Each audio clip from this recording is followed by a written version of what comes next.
關於免疫力講座，肺清病退下，最好的醫生就在我們體內。尤其是當我們的肺變潔淨的時候，那麼守護身體健康的扁桃體就會強壯起來，從而釋放出淋巴球及眼睛雪亮的白血球，擊退眾多的細菌和病毒，治好我們的病。徐孝石，變裝的肺和潔淨的肺有什麼差異？人體內的第一位貴客，紅血球如果光臨變裝的肺，它就會帶走骯髒的氧氣，那麼身體當然就會沉重疲勞。第二位貴客，白血球來訪時，它又因為這些垃圾而睜不開眼，那麼它旁邊有細菌、病毒也看不到。而恰恰相反，乾淨的肺如果有紅血球來訪，紅血球就會帶走乾淨的氧氣，自然身體就會感到輕鬆，不疲勞。如果白血球來到肺部，它的免疫識別能力就會增加，眼睛可以更亮。白血球恢復了雪亮的眼睛，就可以識別200多種感冒病毒，數十種肺炎菌也都能找出來，從而可以穩固地守護好我們的身體，這樣就不會得肺炎，也可預防流感。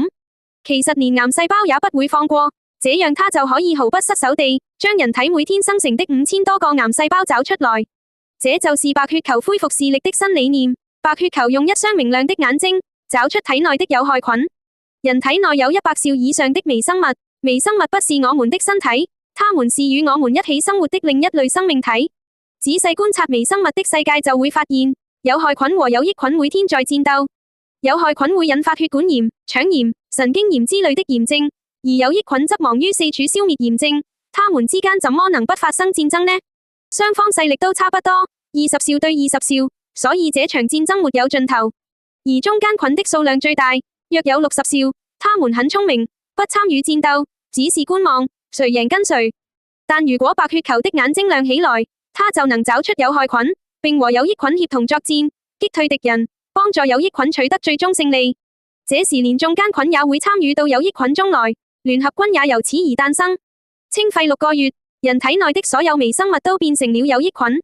人體內的純免疫力，白血球和微生物攜手合作，才能產生真正的免疫力。白血球就是軍官，微生物就成了士兵。在軍官和士兵誕生的瞬間，趨於完善的免疫力就能發揮驚人的作用。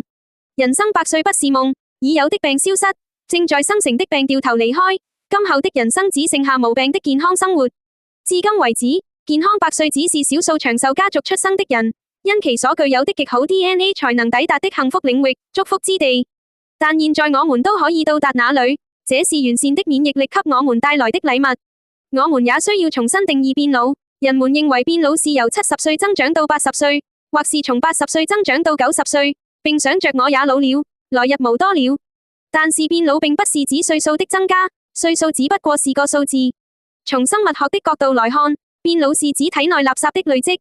所以說人來的時候有順序，但走的時候卻沒有先後順序。體內垃圾累積越多的人會先走。那麼只要能排出體內的垃圾，我們就能再次變年輕。只要把肺清掃乾淨，甚至把積累在體內各處的垃圾也清除乾淨的話，人的皮膚就會變得白淨，五臟保持健康，人能健康地活到99歲，這是最低的標準。人類壽命達到3位數的時代就會到來，這就是我的夢想，由完善的免疫力營造出的樂土。100歲時代自然而然地就會到來。知道清肺秘法的現代人，誰都有可能活到100歲。如果用藥來治病，那麼一輩子都會成為藥的奴隸。但如果把肺清理乾淨，心明眼亮的白血球就會治好我們的病，那就可以終生無病。所以我想在希波克拉底的話後面再加一句話：神賜予我們最好的醫生，免疫力，最終是由清肺完成。待續頑固的過敏性咳嗽，多年的花粉症都好了。我是來自美國加州的劉女士，今年76歲，大約在1998年，我覺得氣管不舒服，呼吸不暢，去醫院檢查發現是過敏性哮喘，同時還伴有花粉症。每次哮喘發作起來，即使是半夜3更，家人都要送我到醫院急救。1年3至4次，家人都被搞得焦頭爛額。20多年來，我試了好多方法都不見好。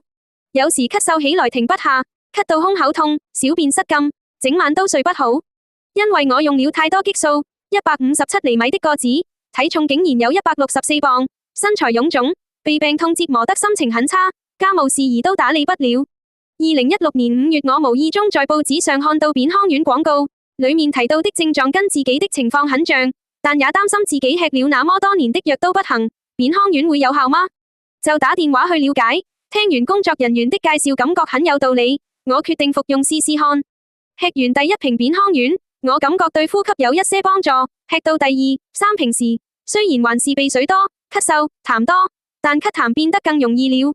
呼吸時氣道還是緊，於是就打電話給扁康丸全球服務中心。工作人員給予耐心解答並鼓勵我堅持服用。到了2017年春天，我的花粉症和鼻敏感好了許多，咳嗽頻率慢慢減少，哮喘越來越少發作了。到了2018年，我發現自從吃了扁康丸就再沒上醫院急救過了。2019年變化更明顯，不僅服用扁康丸後沒有感冒，哮喘也沒再發作，身體輕鬆了很多，心不慌了，偶爾會咳嗽一下，免疫力強了，精神變好了，家裏和院子我都打理得整整齊齊，全家人都覺得無比欣慰。2020年6月肺部檢查時，專科醫生說我身體一切正常，血液乾淨，肺部清晰，氣管很好，身體很健康。我很感謝扁康丸，讓我有個健康安樂的晚年。徐孝石院長簡介：徐孝石院長是著名韓醫學代表和扁康丸創始人，一生致力於傳統醫學和呼吸系統疾病的研究。根據傳統韓醫學理論，肺為五臟六腑之首，肺部積熱導致了鼻炎、支氣管炎和皮膚病等疾病。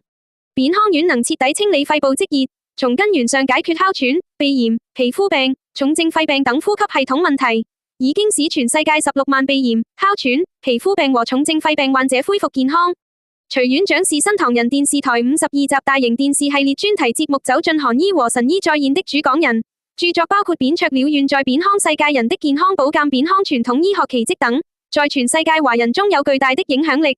扁康丸全球服務中心諮詢電話：北美800-210-5501，台灣02-7753-8122，香港852-3892-8241，歐洲4420-3923-2740，新加坡65-6797-6924，澳大利亞1800-066-099，網站 www.pyeongkang.us， 郵箱 pyeongkang.us@gmail.com， Line ID @pyeongkang.us， WhatsApp +18002105501。Unsubscribe. This message was sent to Lisa007811@gmail.com from Pyeongkang, US 229 West 第28 Street, 6 Floor, New York, NY 10001。